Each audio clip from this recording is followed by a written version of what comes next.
Hello बच्चों, आज का टॉपिक है linear differential equation with constant coefficient. इसमें आज हम इसका इंट्रोडक्शन और कॉम्प्लीमेंट्री फंक्शन सॉल्व करना सीखेंगे।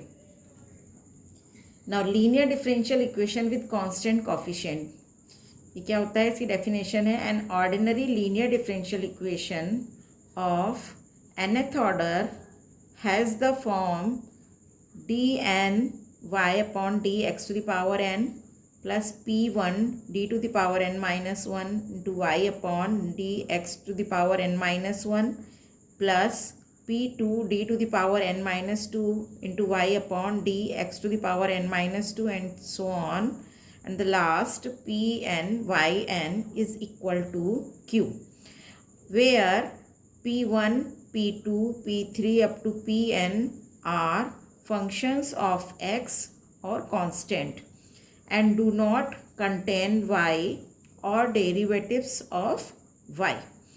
अब ये जो पूरी इक्वेशन है हमारी nth डिग्री डेरिवेटिव की इक्वेशन है।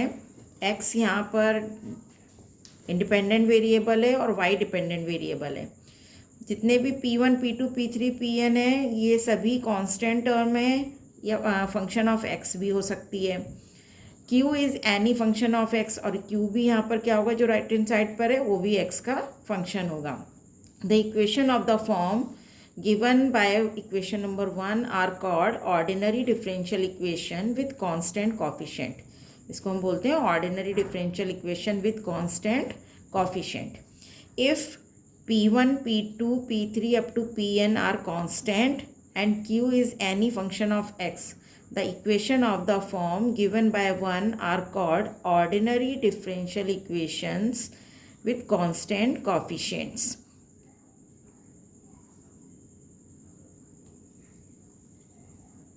Now differential operator d क्या है? d क्या होता है? डिफरेंशियल ऑपरेटर, कैपिटल d से इसको रिप्रेजेंट किया जाता है और इसको हम कैसे लिखते हैं? Let d stand for d by dx। Now d square for d square upon d x square second derivative के लिए हो जाएगा, और d to the power n का मतलब एन टाइम डेरिवेटिव हो गया। The symbols d d square d n are called differential operator. इनको हम बोलते हैं डिफरेंशियल ऑपरेटर। मतलब यदि किसी भी फंक्शन में हम इस ऑपरेटर का यूज़ करें तो यदि सिंगल डी है तो उसका एक बार डिफरेंशिएशन होगा, डी स्क्वायर है तो दो बार डिफरेंशिएशन होगा, d to the power n है तो एन टाइम डिफरेंशिएशन होगा। ठीक है, using these operators the differential equation 1 can be written as d to the power n plus p1 d to the power n minus 1 plus p2 d to the power n minus 2 up to pn। सभी में से हमने y common ले लिया और जो first number की equation थी हमारी, हम उसको इस तरीके से लिख सकते हैं, this will be equal to q। और शॉर्ट में हम इसको कैसे लिखेंगे? Function of d into Y is equal to q। The following results are valid for such operators. अब इस ऑपरेटर के लिए क्या क्या रिजल्ट वैलिड है?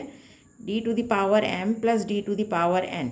यदि ऑपरेटर हमारे पास D to the power m plus D to the power n है तो और ये किसके इक्वल होगा? D to the power n plus D to the power m के इक्वल होगा।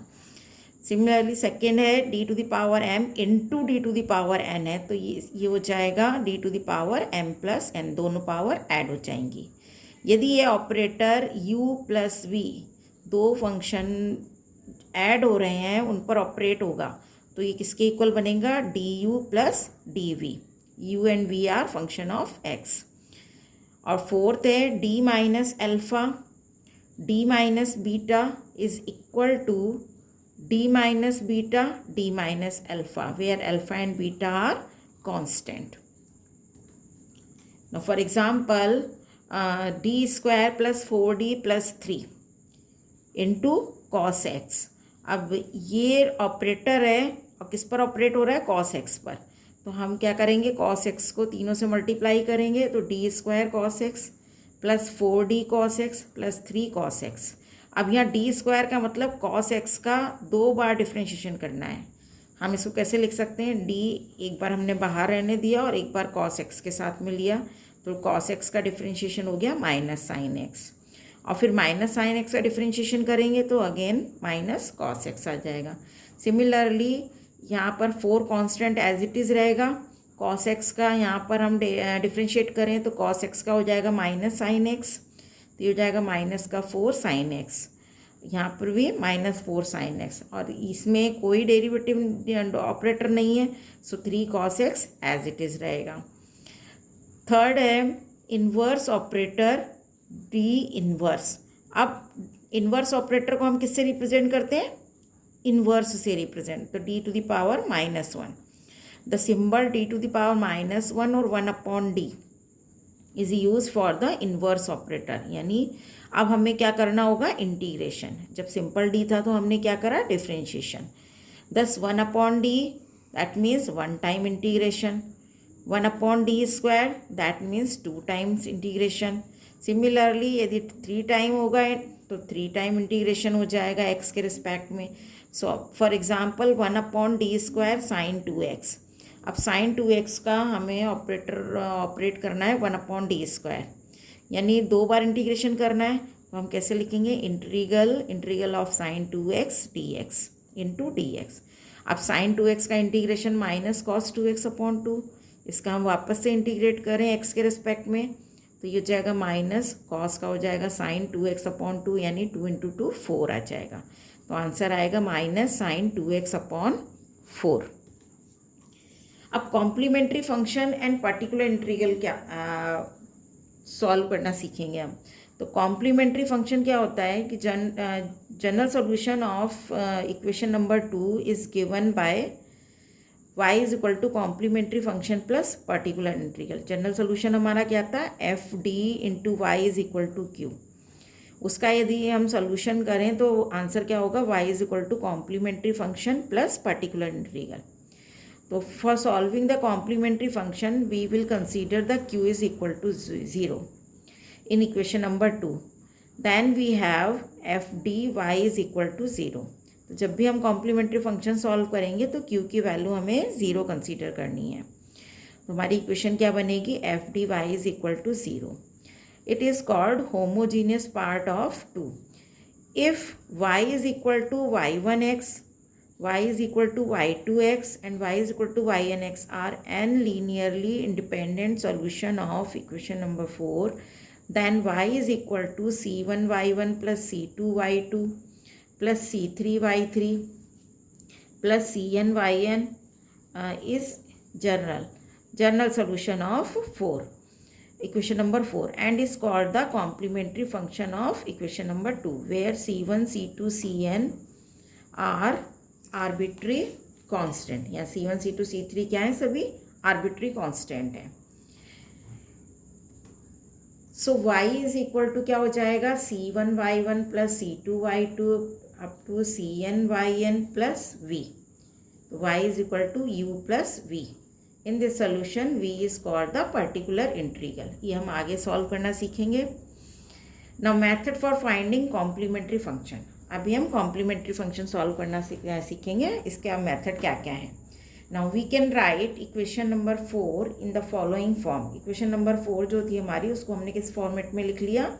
d to the power n plus p1 d to the power n -1 plus p2 d to the power n -2 plus pn।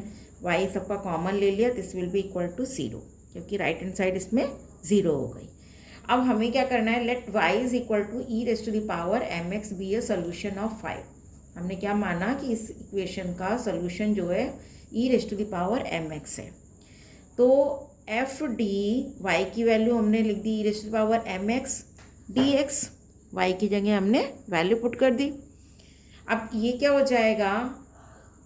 m to the power n plus p1 m to the power n -1 plus p2 m to the power n -2 plus pn e raise to the power mx as it is रहेगा। क्यों? क्योंकि जब हमने इसको अंदर equation में multiply करा तो d to the power n e raise to the power mx, जब इसको n टाइम डिफ्रेंशिएट करेंगे तो हमारे पास m to the power n e raise to the power mx आएगा। सिमिलरली यहाँ पर m to the power n -1 e raise to the power mx आएगा। तो हमने क्या करा? e raise to the power mx हर टर्म में से कॉमन ले लिया, this will be equal to 0।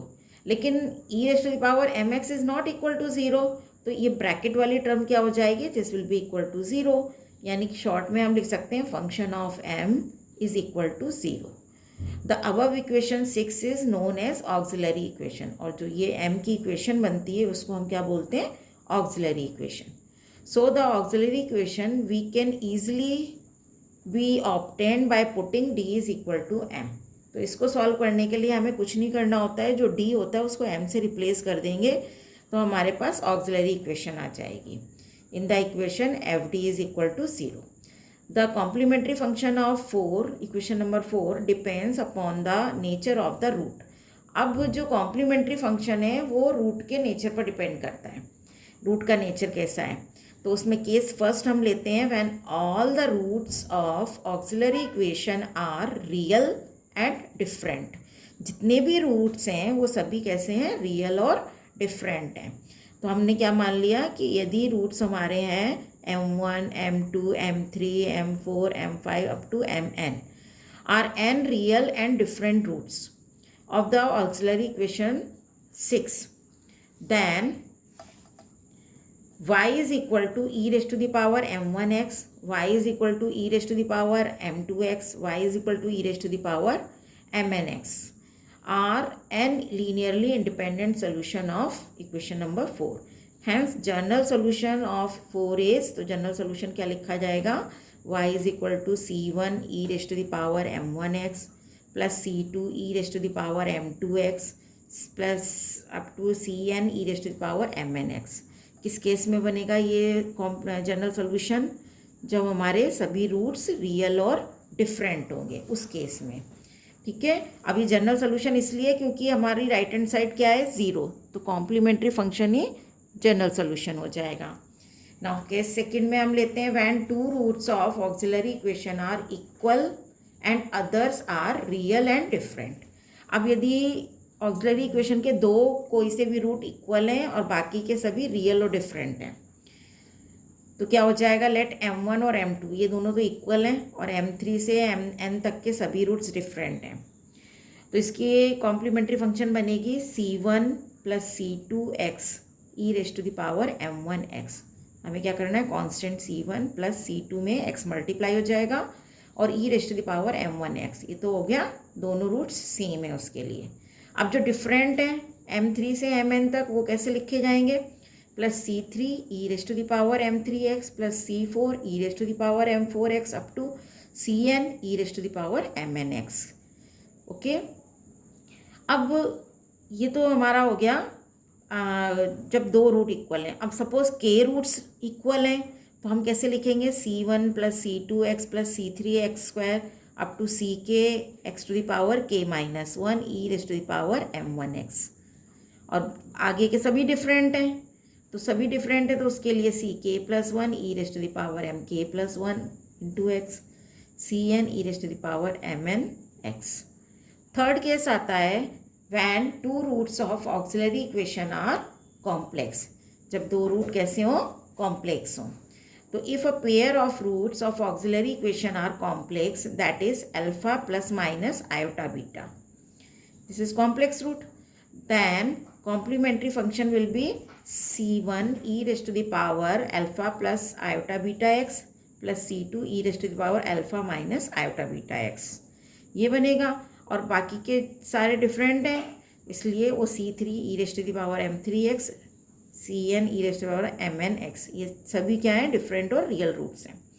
और एक जो रूट है वो कॉम्प्लेक्स रूट है, पेयर में होगा, एक प्लस साइन का और एक माइनस साइन का, which can be written in the form as, अब इसको हम ऐसे भी लिख सकते हैं कि e raised to the power alpha x, दोनों में से कॉमन ले लिया, सो ब्रैकेट में क्या आएगा हमारे पास, c1 cos beta x plus c2 sine beta x plus जो डिफरेंट रूट्स हैं उनको हम c3 e raised to the power m3x plus up to cn e raised to the power mnx, इनसे शो कर सकते हैं, करते हैं।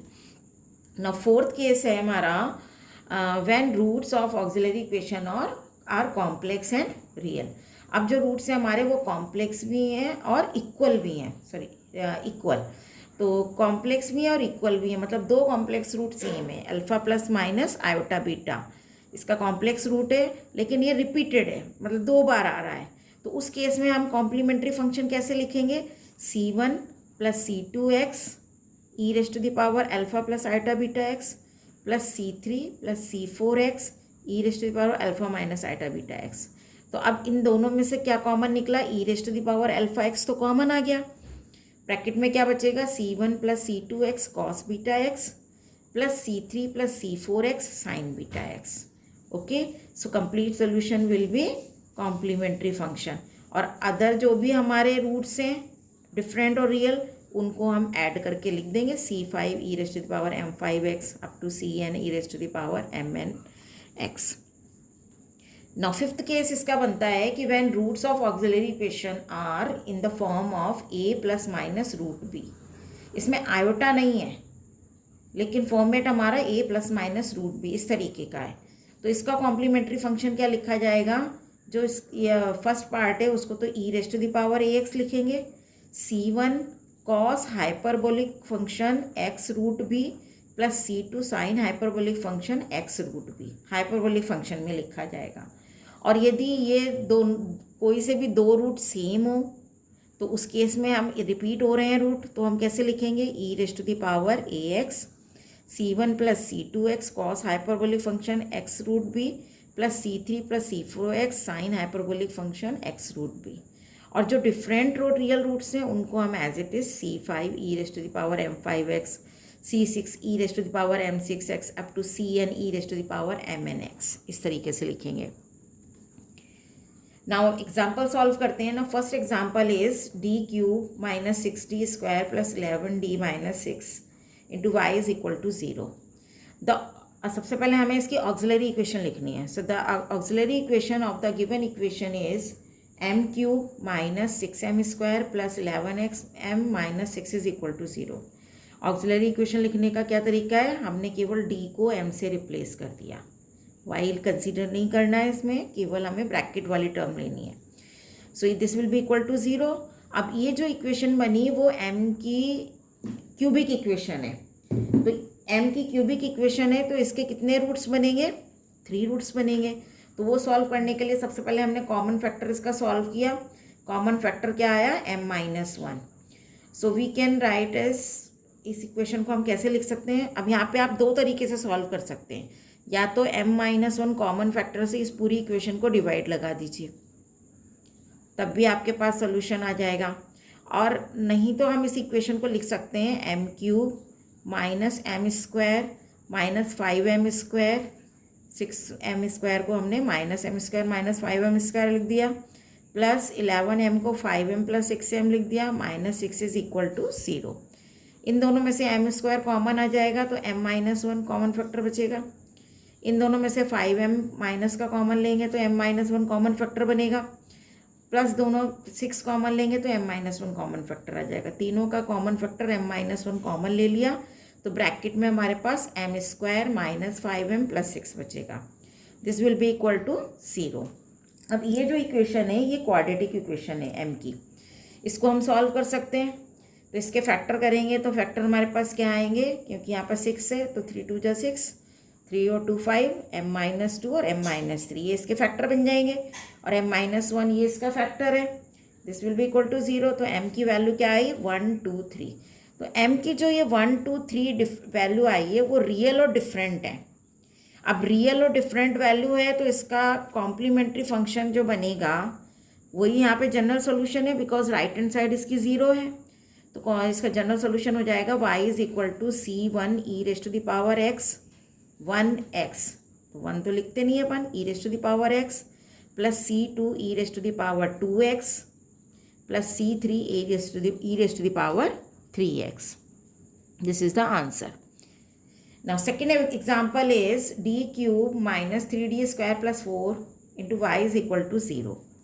तो सबसे पहले हमें इसकी ऑक्सिलरी इक्वेशन लिखनी है। तो what is the auxiliary equation, auxiliary equation is d replace by m। So m cube minus 3m square plus 4 is equal to 0। अब इसका क्योंकि ये भी क्यूबिक इक्वेशन है तो हमें कॉमन फैक्टर चाहिए। कॉमन फैक्टर हम कैसे सॉल्व करते हैं, इक्वेशन में जो वैल्यू रखने पर इक्वेशन सेटिस्फाई हो जाए, मतलब इसकी वैल्यू 0 बन जाए। तो यदि हम m की वैल्यू 1 रखेंगे तो 1 रखने पर ये इक्वेशन सेटिस्फाई हो रही है, 0 बन रहा है। ओके, तो इसका कॉमन फैक्टर क्या बन गया, m+1। So we can write as follows. तो हम इस इक्वेशन को कैसे लिख सकते हैं? अब यहाँ पे आपको ऐसे प्रॉब्लम है तो आप m+1 से पूरी इक्वेशन को डिवाइड लगा दीजिए, तब भी आपको ये सोल्यूशन मिल जाएगा। m² - 4m+4 into m+1। सो यहाँ पे क्या हो जाएगा, ये m3, इसको हम कैसे लिखेंगे, m³ + m² - 4m²। क्यों लिखा हमने ऐसा? क्योंकि हमें ब्रैकेट में कॉमन फैक्टर m+1 चाहिए। तो m³ और m² में से m² को कॉमन लेंगे तो हमारे पास m+1 बनेगा। अब इस m² को इससे बैलेंस करने के लिए हम यहाँ पे -4m² होना चाहिए, फिर -4m + 4m, क्योंकि m वाली टर्म नहीं है पर हमें तो फैक्टर चाहिए m+1, तो हमें यहाँ पे -4m + 4m लिखना पड़ेगा, +4 = 0। इन दोनों में से अब हमने क्या करा, माइनस का 4m कॉमन ले लिया, तो हमारे पास बचेगा m+1। इन दोनों में से 4 कॉमन आ गया तो m+1 बचेगा, तीनों का m+1 कॉमन आ गया तो m² - 4m + 4 ये ब्रैकेट में आ जाएगा। अब ये जो बना ब्रैकेट, ये क्वाड्रेटिक इक्वेशन है और m-2 का होल स्क्वायर है। सो m-2 का होल स्क्वायर, m+1 = 0। m के 3 रूट्स क्या बने, एक तो -1 इस फैक्टर से बना और इस फैक्टर से 2 रूट सेम बनेंगे, 2, 2। अब इसका जनरल सोल्यूशन हमें लिखना है। जनरल सोल्यूशन हमारा कॉम्प्लीमेंट्री फंक्शन होगा, तो y = क्योंकि 2 रूट सेम है, तो 2 रूट सेम है तो इसके लिए हम क्या लिखेंगे, c1 + c2x e⁻²x, क्योंकि दोनों रूट सेम है, प्लस c3 डिफरेंट रूट -1 है e⁻−x। This is the answer. Now third example is d³ - 7d² + 31d - 25 into y = 0। अब इसकी भी सबसे पहले हम ऑक्सिलरी इक्वेशन लिखेंगे। तो ऑक्सिलरी इक्वेशन क्या बनेगी, d replace by m³ - 7m² + 31m - 25 = 0। ये भी क्यूबिक इक्वेशन है, तो इसका भी कॉमन फैक्टर हमें निकालना होगा। पहले हमने कॉमन फैक्टर चेक किया, क्या किससे ये 0 बन रही है, m-1 इसका कॉमन फैक्टर है। So we can write as follows. तो इस इक्वेशन को हम कैसे लिख सकते हैं, m³ - m², क्योंकि दोनों में से m² कॉमन लेंगे तो m-1 कॉमन फैक्टर बन रहा है। अब हमारे पास -7m² है, तो इसको बैलेंस करने के लिए -m² है तो -6m² लगाना पड़ेगा, तो हमारी इक्वेशन -7m² के इक्वल बन जाएगा। अब नेक्स्ट स्टेप में हम क्या लिखेंगे, +6m, क्योंकि हमें दोनों में से -6m कॉमन लेना है, तो यहाँ से m और यहाँ से -1 बचेगा। ठीक है, अब हमारे पास यहाँ 31m है तो यहाँ 6m है, तो इसमें हम +25m ऐड कर दें तो इसे 31m बैलेंस हो गई इक्वेशन। अब इन लास्ट में -25, दोनों का 25 कॉमन आ गया तो m-1 फैक्टर बचा, तो तीनों कॉमन फैक्टर हमारा तीनों फैक्टर में बनेगा। अब इसमें तीनों में से कॉमन ले लिया हमने, m² - 6m + 25, ये क्वाड्रेटिक इक्वेशन बनेगी। अब इस क्वाड्रेटिक इक्वेशन को यदि हम सॉल्व करते हैं, आप धराचार्य फॉर्मूले से सॉल्व कर लें, तो ये क्वाड्रेटिक इक्वेशन हमें 2 कॉम्प्लेक्स रूट दे रहा है, 3 ± 4 आयोटा। ठीक है, अब यहाँ पर कॉम्प्लेक्स रूट बन रहा है, तो जो हमारा रियल रूट है उसके लिए तो जनरल सोल्यूशन में कॉम्प्लीमेंट्री फंक्शन में कैसे लिखेंगे हम, c1 e⁻x प्लस अब कॉम्प्लेक्स फंक्शन को, कॉम्प्लेक्स रूट को हम कैसे लिखेंगे, जो रियल पार्ट है वो तो e⁻3x, e⁻ में आ गया, ब्रैकेट में c1 कांस्टेंट हो गया है, अब c2 कांस्टेंट आएगा, cos इमेजिनरी पार्ट 4 आयोटा 4, तो cos 4x plus c3 sin 4x। ठीक है, तो ये हो गया आपका कॉम्प्लेक्स रूट, और रियल रूट दोनों तरीके के हैं, उसके लिए हम कॉम्प्लीमेंट्री फंक्शन ये लिखेंगे। तो ये क्या हो गया, जनरल सोल्यूशन हो गया। This is the answer.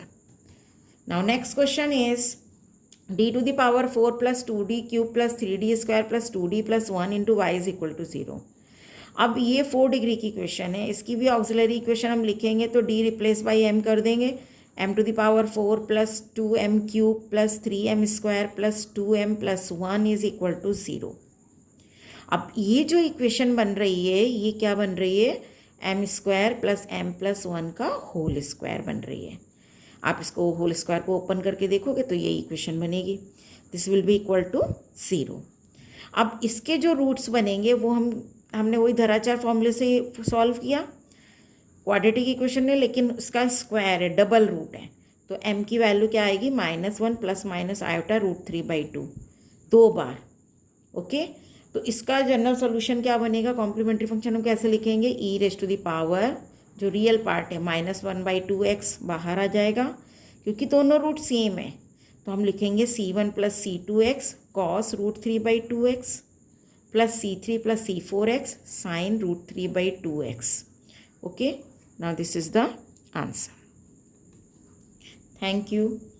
आपको ये वीडियो पसंद आया है तो आप इसको लाइक करिए, सब्सक्राइब करिए।